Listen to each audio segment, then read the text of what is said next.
Hello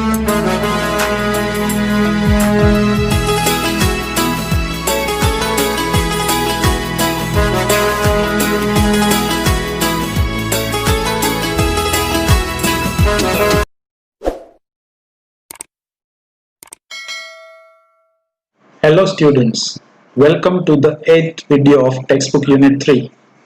આ યુનિટના vocabulary સેક્શનમાં આપણે છેલ્લે V3 એક્સરસાઇઝ જોઈ હતી. ત્યાંથી આગળ જોઈએ V4. V4 માં સૂચના એવી છે, choose the most appropriate words to complete the sentences. choose એટલે પસંદ કરો, the most appropriate એટલે સૌથી વધુ યોગ્ય, words એટલે શબ્દો, to complete the sentences એટલે વાક્યો પૂરા કરવા માટે. એટલે એવું કહેવા માંગે છે કે સૌથી યોગ્ય શબ્દો પસંદ કરીને વાક્યો પૂર્ણ કરો. એટલે અહીંયા એક બોક્સમાં કેટલાક શબ્દો આપેલા છે, એમાંથી નીચે જે 6 વાક્યો આપેલા છે એમાં અર્થના આધારે જ્યાં જે શબ્દ યોગ્ય હોય તે મૂકવાનો છે. પહેલા આ શબ્દોના મીનિંગ જોઈ લઈએ. પહેલું છે વોલન્ટિયર એટલે કે સ્વયંસેવક, પેરેન્ટ એટલે માતા અથવા પિતા, એન્વાયરમેન્ટલિસ્ટ એટલે પર્યાવરણવાદી, સુપરસ્ટાર એટલે મહાનાયક, ફિલ્મ મેકર એટલે ફિલ્મ નિર્માતા, કેમિસ્ટ એટલે રસાયણશાસ્ત્રી, સાયન્ટિફિક રિસર્ચર એટલે વૈજ્ઞાનિક સંશોધક અને મ્યુઝિશિયન એટલે સંગીતકાર. હવે જોઈએ પહેલું sentence. Every dash is worried about the future of her or his son or daughter.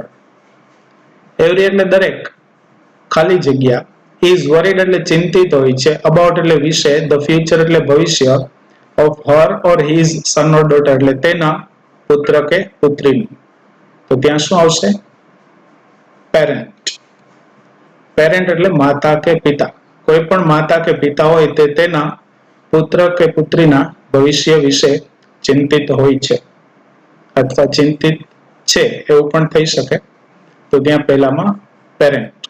બીજું, a dash works selflessly in the mission she or he joins. પછી ખાલી જગ્યા, works એટલે કામ કરે છે, selflessly એટલે નિસ્વાર્થપણે, in the mission એટલે મિશનમાં અથવા એ કાર્યમાં, she or he joins એટલે જેમાં તે જોડાય.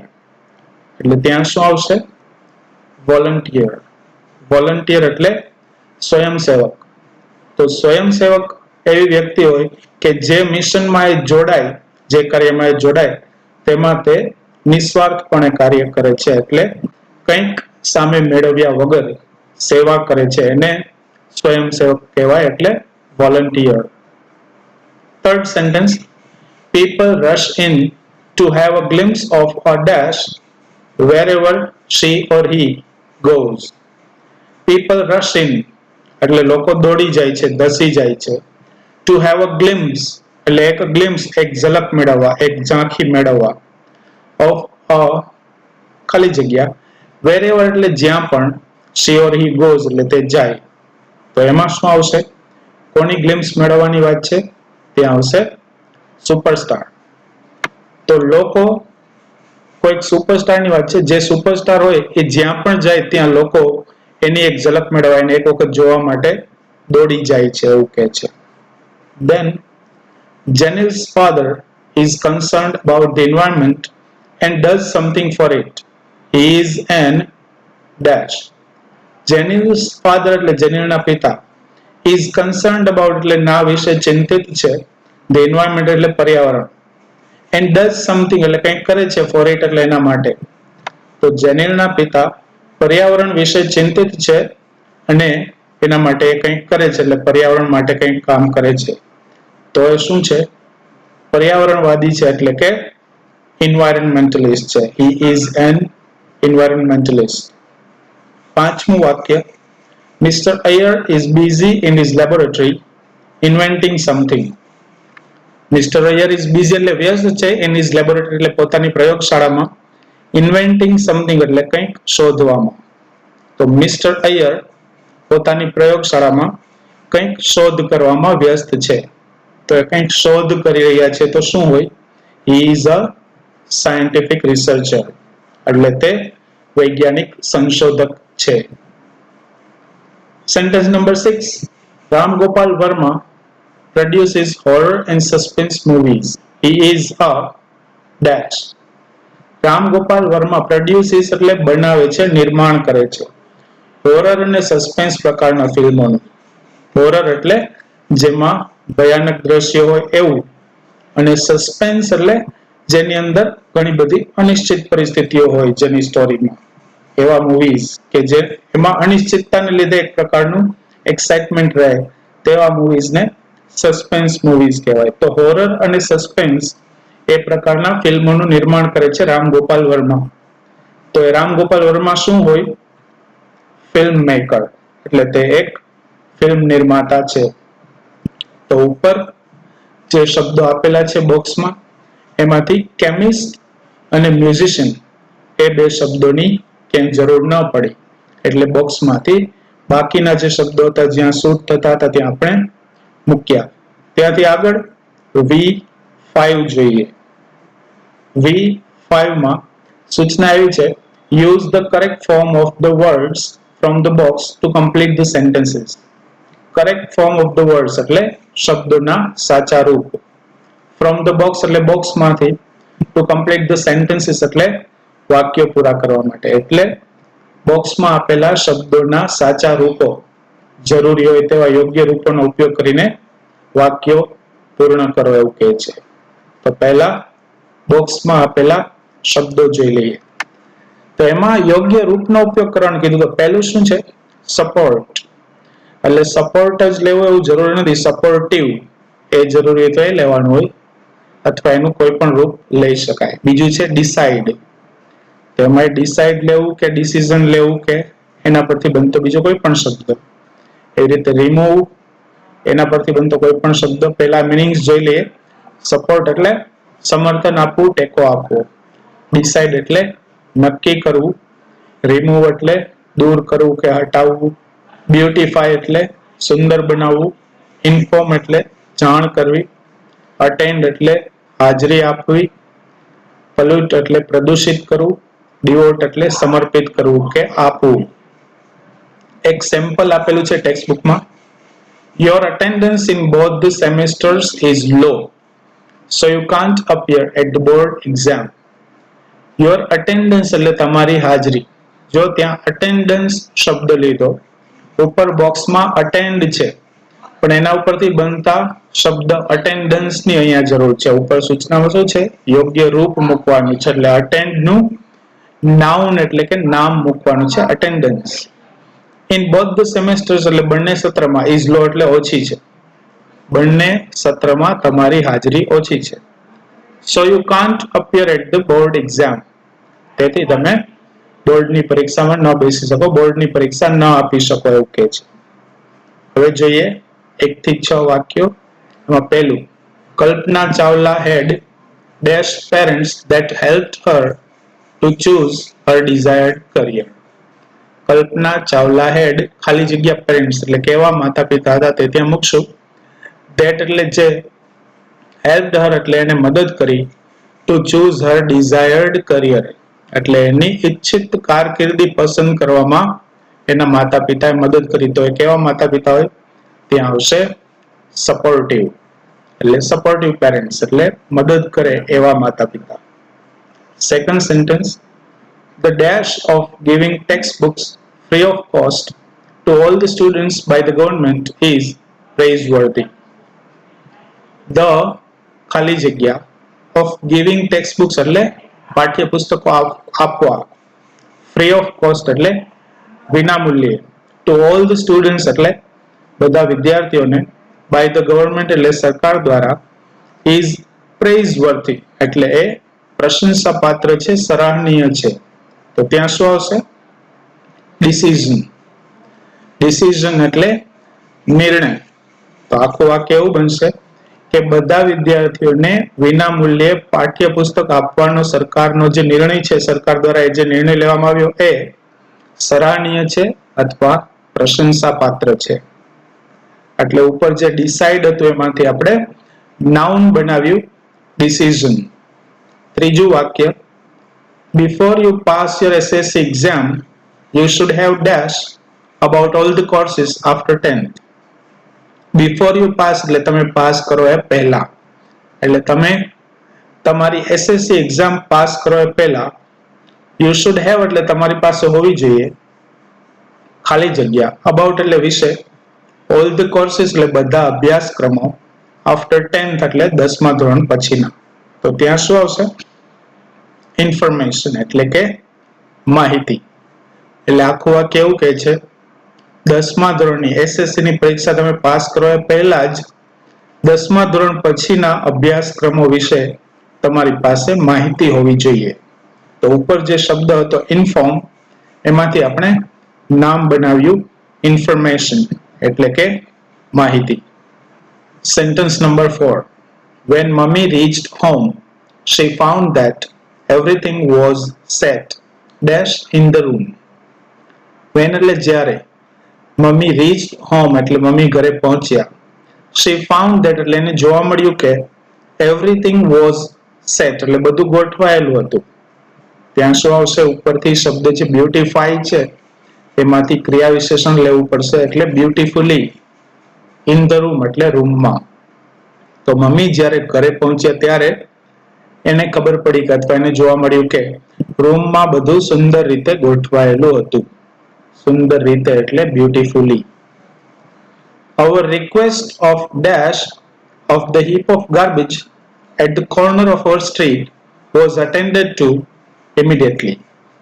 Our request એટલે અમારી વિનંતી, of પછી ખાલી જગ્યા, of the heap of garbage એટલે કચરાનો ઢગલો, at the corner of our street એટલે અમારી શેરીના ખૂણેથી, was attended to એટલે એના પર ધ્યાન આપવામાં આવ્યું, immediately એટલે તરત જ. તો ત્યાં શું આવશે? of પછી removal એટલે હટાવવું તે અથવા દૂર કરવું તે. તો અમારી શેરીના ખૂણેથી કચરાનો ઢગલો હટાવવા માટેની અમારી જે વિનંતી હતી એના પર તરત ધ્યાન આપવામાં આવ્યું. Sentence number 6. The government has launched a project to clean dash rivers of our country. The government has launched a project એટલે ગવર્મેન્ટે અથવા સરકારે એક પ્રોજેક્ટ લોન્ચ કર્યો છે, એક પ્રોજેક્ટ શરૂ કર્યો છે. ટુ ક્લીન એટલે સાફ કરવા માટે, ડેશ રિવર્સ ખાલી જગ્યા નદીઓ, ઓફ અવર કન્ટ્રી એટલે આપણા દેશની. ત્યાં શું આવશે? પોલ્યુટેડ એટલે કે પ્રદૂષિત.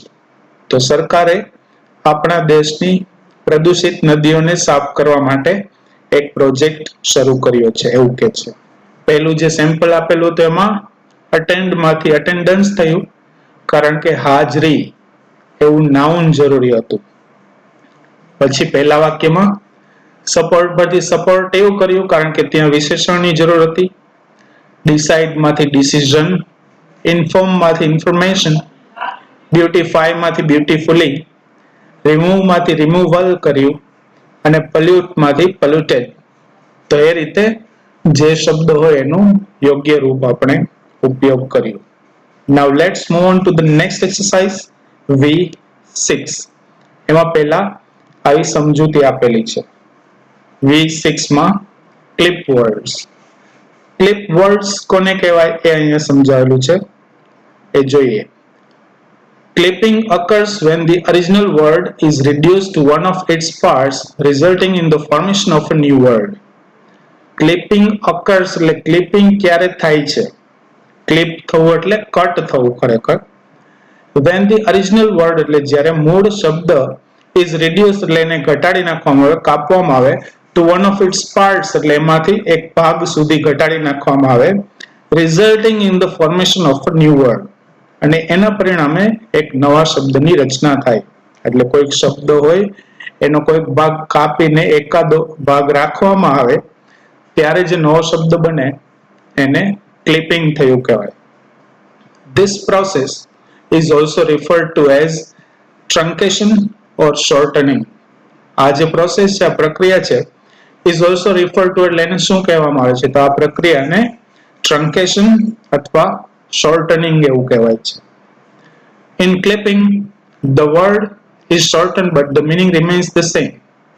ઇન ક્લિપિંગ એટલે આ રીતે ક્લિપિંગ કરીએ એમાં ધ વર્ડ ઇઝ શોર્ટન એટલે શબ્દ ટૂંકો થઈ જાય but the meaning remains the same પણ એનો અર્થ એનો એ જ રહે છે. એટલે કોઈક શબ્દના કોઈક ભાગને કાપી નાખીએ અને થોડો ભાગ રાખીએ અને જે નવો શબ્દ બને છે એ બંનેનો મિનિંગ સેમ રહે. આખા શબ્દનો અને કટ થયેલા શબ્દનો બેનો મિનિંગ સેમ રહે છે. સેમ્પલ્સ અહીંયા આપેલા છે જોઈએ તો ટેક્સ્ટ બુકમાં આવા 3 ક્લિપ વર્ડ્સ વિશે સમજાવ્યું છે.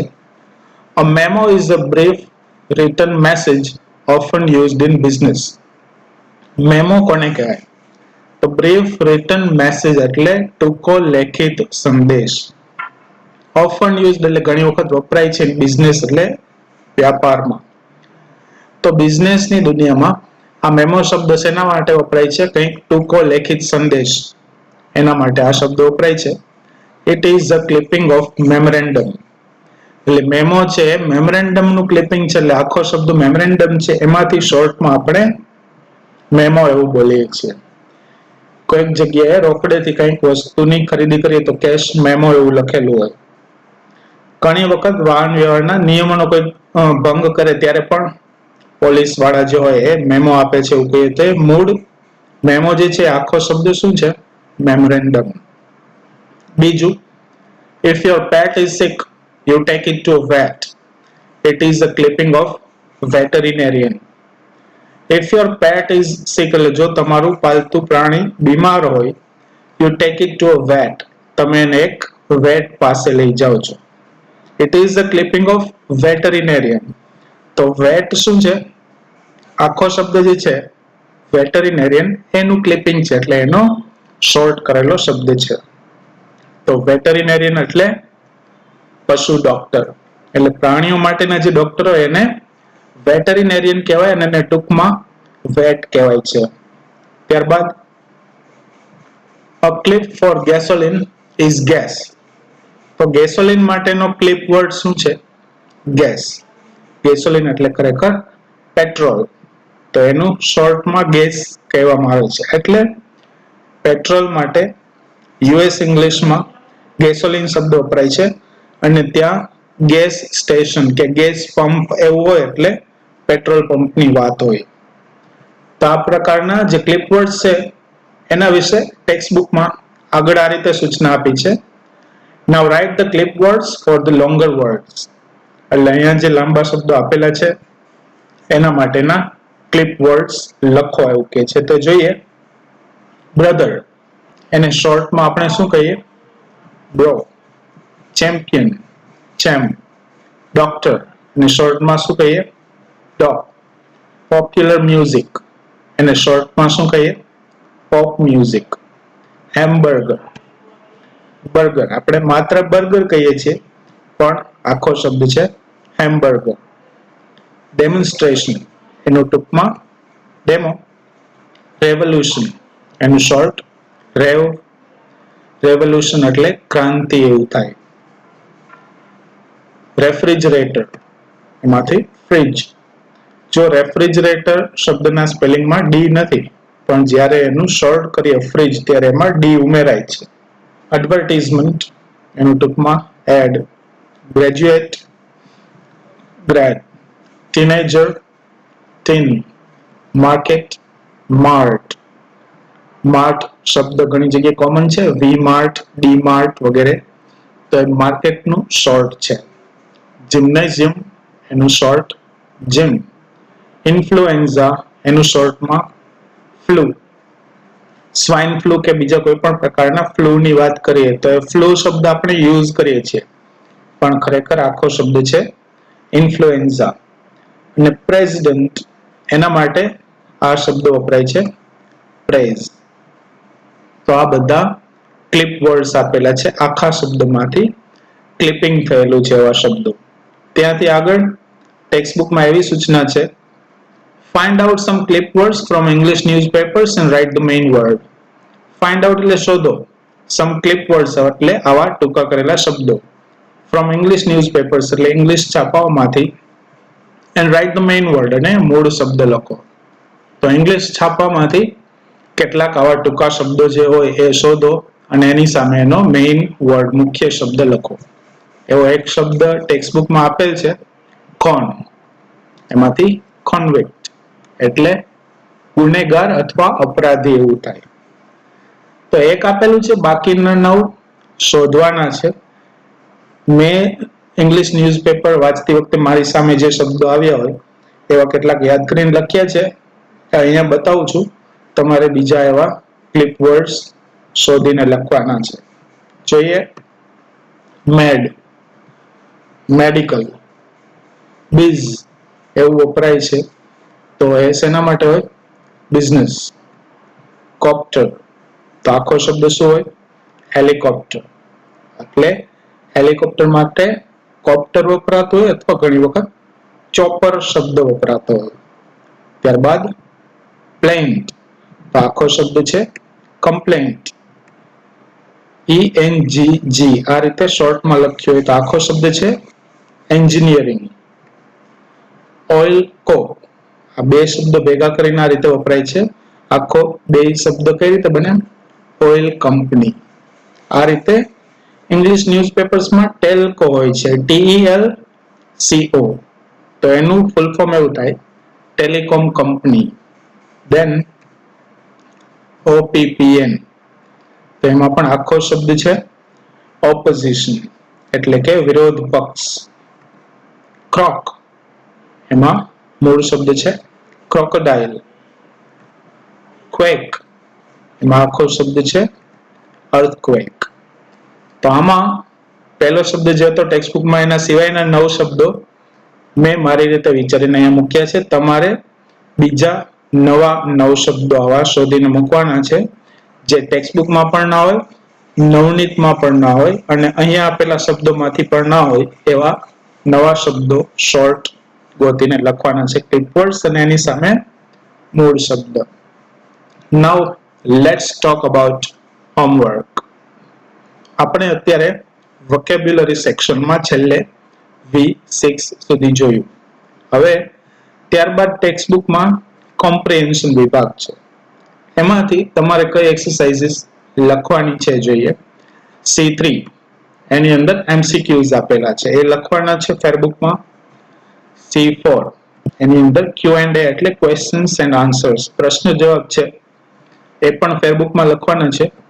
C5 એની અંદર શોર્ટ નોટ્સ એટલે કે ટૂંક નોંધ છે, એ પણ લખવાનું છે. તો હોમવર્કમાં C3, C4 અને C5 આ ત્રણેય એક્સરસાઇઝ ફેરબુકમાં લખવાની છે. Okay students, thank you very much.